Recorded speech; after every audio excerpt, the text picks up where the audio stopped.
In this video, I'll be showing you guys on how to connect your iPad to cellular data. So let's get started.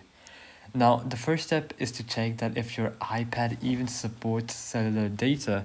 So to check that, you have to head over to your settings. From here, you go to general, as you can see, and here you're gonna click on about. Now, once you click on about, it's obviously gonna give my personal information out, so I'm not gonna click on it.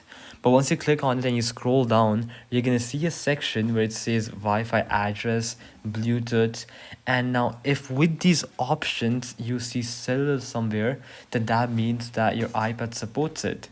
But in my case, this option is not there, so obviously I can't use cellular data on this iPad.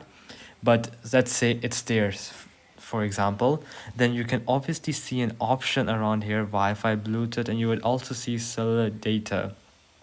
Now, since you have that option, that also means that you have a SIM card.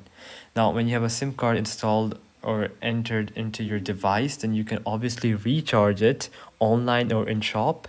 And once you've recharged it and then you open your mobile data, then obviously you can either use internet, you can make calls and all that good stuff.